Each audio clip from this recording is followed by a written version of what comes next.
Good morning. Ano po ba ang messages ni God today sa atin from Mass? Okay, number one, share your material blessings with the church. So, ibig sabihin lang nito, lalo na sa mga taong nabibless na materially, kung meron kayong spare money or bukas sa loob po ninyo, i-share niyo po ang blessings niyo po with the church para makontinue po ng church ang kanyang ministry sa mga tao. Like, kung kaya nyo mag-tithing ng at least 10% sa mga kinikita nyo, maganda rin po yun. It's also showing our obedience to God na lahat po nanggagaling po talaga sa Kanya.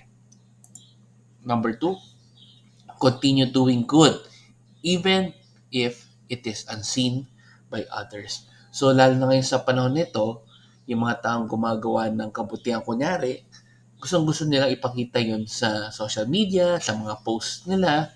Huwag tayo makaptivate doon or maniwala sa mga taong yun. Ang tunay na pagtulong or ang tunay na paggawa ng kabutihan, hindi na kailangan ipinagyayabang or pinapakita sa ibang tao. Basta gawin mo na lang. At okay lang yun kahit hindi makita ng ibang tao kasi nakikita yon ng Diyos na which is yun ang pinaka-importante. Which leads to number three. God sees our effort in continuing His mission. So kahit walang nakakakita sa mga ginagawa po natin kabutihan sa kapwa, sa ginagawa natin tama sa buhay po natin, huwag kayong maglala or malungkot kasi ang importante is nakikita po ng Diyos lahat po ng iyon. At may katumbas rin yung biyaya, reward sa heaven. Which brings us to number four, help people see Jesus' greatness by being a reflection of His works. So, talagang kailangan maging role model tayo or ipakita natin sa ibang tao na ganito ang mga turo ni Jesus at isinasabuhay po natin.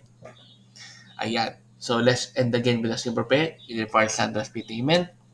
Lord, sana po ay ma-realize pa namin na hindi namin kailangan malungkot kapag gumagawa kami ng kabutihan at hindi kami nakakakuha ng praise or attention from the world kapag ginagawa namin yon. Ang importante ay ginagawa namin yon na totoo pa sa loob namin and hindi namin kailangang ipagmayabang yon or ipagyabang or ipagkalat at importante po ay nakikita niyo po yung effort po namin sa paggawa po ng mga yon. Amen. The Father, Son, and Spirit. Amen. So good morning sa inyo.